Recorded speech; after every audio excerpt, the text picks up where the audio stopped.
ایک بھائی بیمار یا کمزور پڑ جائے تو دوسرا بھائی بنا اس کی پراپرٹی یا زمین خریدے اس کی مدد نہیں کر سکتا۔ جس رب نے ایک بھائی کو دوسرے بھائی کا سہارا بنا کر بھیجا ہے وہی ایک دوسرے کی شکل نہ دیکھنے کی قسمیں کھا لیتے ہیں۔ اور میں نے تو ایسا بھی دیکھا ہے کہ ایک بھائی مر گیا پھر بھی دوسرا بھائی اس کا چہرہ دیکھنے نہیں آیا۔ ایک بھائی دوسرے بھائی کے لیے کیا ہوتا ہے ہمیں ایک کربلا والے بتا کر گئے ہیں۔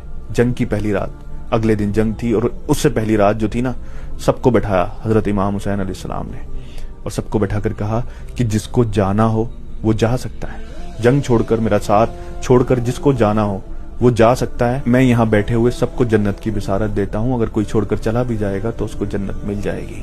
اور پھر اتنا کہنے کے بعد جو چراغ وہاں جل رہا تھا وہ چراغ بجھا دیا تاکہ لوگوں کو وہاں سے اٹھنے میں، وہاں سے اٹھ کر جانے میں شرمندگی نہ ہو۔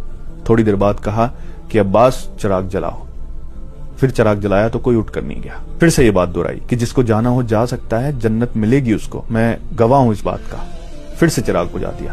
تھوڑی دیر بعد کہا کہ عباس چراغ جلاؤ، یہ 3 بار کیا، کوئی بھی وہاں سے نہیں گیا۔ یہ دیکھیے حضرت امام حسین کو اپنے بھائی حضرت عباس پر یہ بھروسہ تھا کہ سب جا سکتے ہیں، میرا بھائی عباس نہیں جا سکتا، اس لیے بار بار کہا کہ عباس چراغ جلاؤ۔ حضرت عباس جب شہید ہوئے نا کربلا کے میدان میں، دونوں بازو کٹے ہوئے تھے، پورا شریر چھلی ہوا تھا تیروں سے، دشمنوں نے اتنا چھلی کر دیا تھا، اور جب زمین پر گرے تو اپنی بھتیجی کے لیے محبت، کس کے لیے پانی لینے گئے تھے؟ اپنی بھائی کی بیٹی کے لیے۔ یہ ہوتا ہے بھائی۔ پھر جب گھوڑے سے نیچے گر گئے حضرت امام حسین نے انہیں اپنی باہوں میں، اپنے بازوؤں میں لیا، تب پتہ ہے وہ کیا کہتے ہیں؟ وہ کہتے ہیں کہ بھائی مجھے میرے جسم کو یہیں دفن کر دینا، وہاں لے کر مت جانا، میں شرمندہ ہوں، اپنی بھتیجی کے لیے پانی نہیں لے جا سکا۔